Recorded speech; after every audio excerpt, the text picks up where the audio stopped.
Finally, Lewis Hamilton is calling the shots at Ferrari.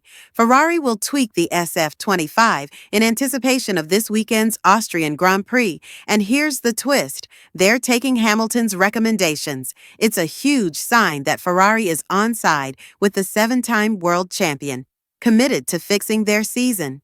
And now, both Fred Vasseur and Hamilton have spoken out about what's coming and what it could mean for Ferrari's fight back. Vasseur confirmed that improvements to the SF-25 are in the pipeline over the coming weeks, but he was also quick to temper expectations, suggesting the competitive edge these changes may bring is likely to be subtle. Up until now, Ferrari's development path has been cautious. Circuit-specific tweaks here and there, but nothing major.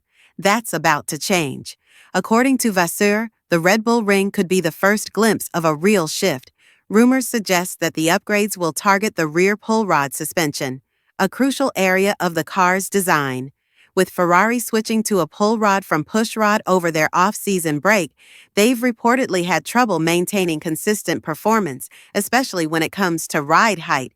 Since Hamilton was disqualified in China for too much wear on the plank, the result of running too low, it's been clear the setup window for the car is too small. We are going to have an upgrade shortly before the UK, and maybe another one a bit later, Vasseur said after the Canadian Grand Prix. But honestly, I think there's much more to gain from execution than from the car's raw potential. As F1 nears the end of this regulatory era, Vasseur emphasized that upgrades are now worth mere hundredths, not tenths. He warned that without nailing the setup, even small changes can backfire. If you don't use the car properly, if the setup is slightly off, you can lose tenths, he said. It's happened to us more than once. When we bring upgrades, we often need one or two races to adapt. I want the focus to be on the team, because there's more to gain in execution than upgrades. When asked what's realistic in Austria, Vasseur pointed to Monaco. We were competitive there, at the front. That has to be the target. If we want to qualify at the front and have a clean weekend, like we did in Monaco, we need flawless execution. That's where we massively failed in Canada. Hamilton, who started P5 in Canada and finished P6, echoed the same frustrations, especially around the car's consistency throughout a weekend. So often, something goes wrong in FP2. The floor doesn't work, or the rear wing fails, and we're playing catch-up, Hamilton said. This weekend, though, we had a solid Friday. And today, we made progress. For the first time this season, Hamilton felt the car was stable throughout qualifying. He reached Q3 and noted that changes to his own driving style are starting to show results. Still, Hamilton has made one thing clear. Ferrari needs upgrades if they want to fight the top teams. It's been the same car for weeks now. No upgrades, no major changes, he said.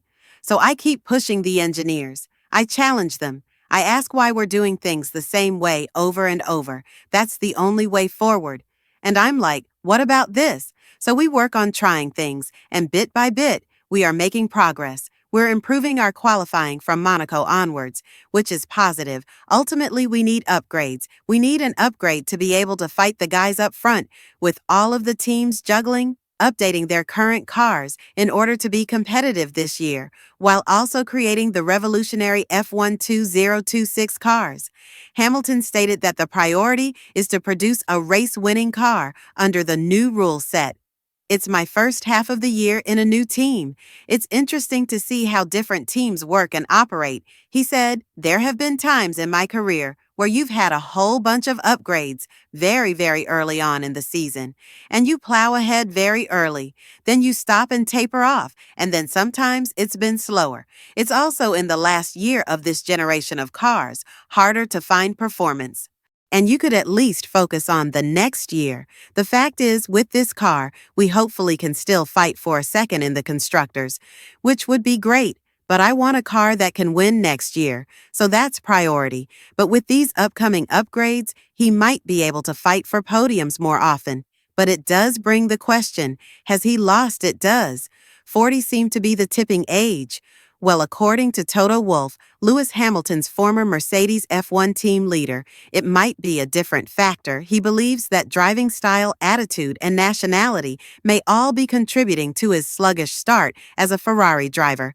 Hamilton's move to Ferrari following 12 seasons and 6 world championships with Mercedes was expected to revitalize both the driver and the team as they pursued championship success.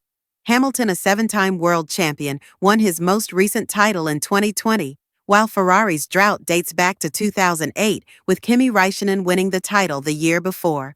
But the excitement surrounding Formula One's most successful driver joining the sport's longest-running team has subsided. Although Hamilton has a sprint pole and a victory, he is still looking for his first podium in red, let alone race wins or the championship after 10 races. He sits 6th in the standings, 119 points behind championship leader Oscar Piastri. It raises the question, what is going on between Lewis Hamilton and Ferrari Wolff? The 40-year-old's former Mercedes team principal was asked this question on a recent Bloomberg Hot Pursuit podcast. The Austrian believes 3 reasons are at play: a new car, a completely different environment, after solely racing for British teams in F1, and Hamilton still finding his footing. "You don't unlearn driving that quickly," said Wolff in 2021. He was great. Then the regulations changed and it got a little more difficult, but he was still performing at a very high level, just by changing teams. Suddenly, you don't lose your skills. Everybody needs a period of adaptation, different car, different DNA in how the vehicle drives, a new engineering team, that you need to start working together. Then you have to be involved in the continuous development of the car, so it suits your driving style. It's an all-Italian team, and he's a British guy, parachuted in there, and that takes time. Also, we've seen a bit of a pattern that Lewis at the beginning of the season needs to find his mojo, and the second half of the season has always been very strong. So don't ever write Lewis Hamilton off. Hamilton has been particularly irritated in recent weeks as he has repeatedly called for the SF-25 to be modernized. "We're really in need of an upgrade, and there's a lot of things that need to change for us to compete at the front," he reiterated in Canada. "I think we have something coming hopefully next week, but I don't know if it's much. I don't know how much it is. I don't think it's going to be a lot. So it's just one of those years." Ferrari team principal Fred Vasseur has stated that an update is on the way and it might appear on the car at the next race in Austria. "We will have an upgrade soon before the UK, and perhaps another one a bit later," Vasseur said. "But honestly, today, I think there is much more in the execution and what you are getting from the car than in the potential of the car itself. Will these upgrades immediately propel him into race-winning talks, or will it just be a small fix to a bigger problem?" Let me know your thoughts in the comments down below.